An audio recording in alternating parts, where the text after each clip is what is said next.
My mother tells me. There was a bird on the lamb. I'm thinking, why was a bird hiding from the authorities? What did he do? Or maybe a bird was hitching a ride on an actual lamb, suddenly innocent and childish.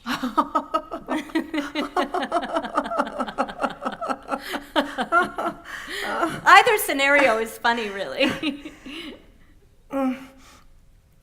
You're laughing at me. In half a minute. Limb.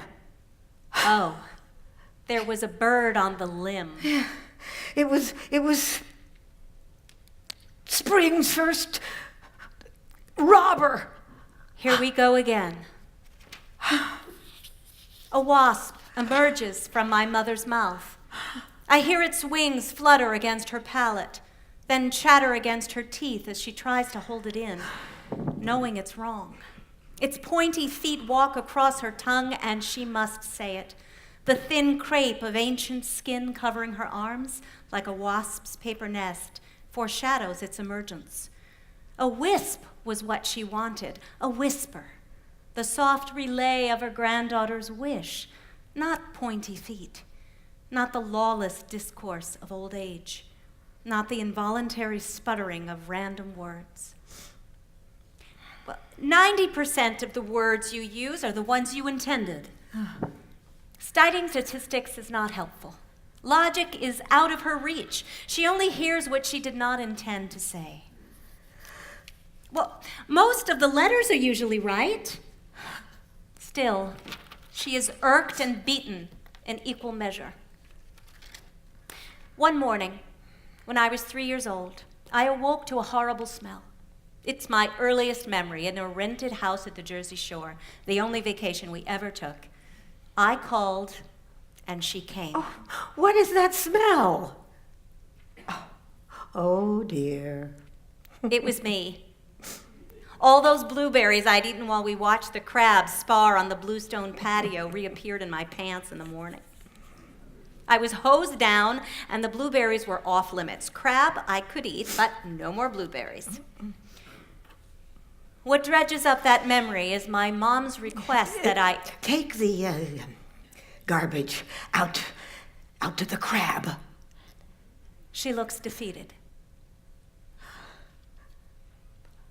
My words.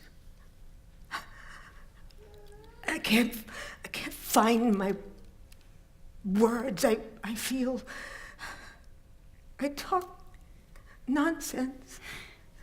It's okay. We can usually figure out what you mean, and even if we can't, you say it right a few minutes later and we all have a good laugh. When I was 5, we made a mini snowman on the picnic table, just the two of us. It was special. It was delightful. When I was 7, she marched me down the street and made me apologize to another child for something I didn't do. I still haven't forgiven her for that. When I was 11, she helped me complete my epic science project, a bench-scale desalinization plant, decades before the term climate change was coined, well before it would even occur to anyone that you might need to desalinate water. We finished at 2 a.m. on a school night. I recall it being fun, but as a parent, I can't imagine that memory could possibly be right. When I was 20, she left me alone to become myself, as all parents should. Don't sit on the beetle. I freeze in mid-squat. A second later comes... Needle. I don't want to sit on a beetle or on a knitting needle, so it's all good. Look, you're becoming a comedian in your old age. Don't let the wrong word stop you. You'll be a teller of fantastical tales. As a diversion, I suggest the piano. I ask her to play her signature piece, Mozart's Rondo alla Turca. I lost that ability in 1917. I'm pretty sure she means 1970. Instead, She plays impeccable Chopin.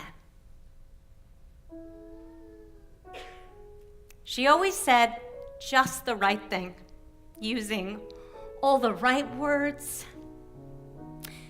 She also knew when to refrain and say nothing at all. Her silence a strategic peacekeeping of sorts. A golden rule I learned from her, which has served me well. If you can't say something nice about someone, don't say anything at all. My personal mantra derives from that sentiment. Plant kindness, gather love. I figure I have about 35 years before a wasp flies out of my mouth unintended.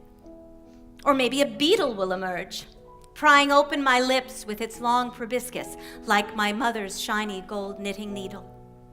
It will evade the first robber of spring, who would surely try to snatch its iridescent wings. The beetle and the crab, fast friends in search of a blueberry patch, will meet a whispering wasp on a lamb on the lamb. When my random words start to fly, I will tell the best story.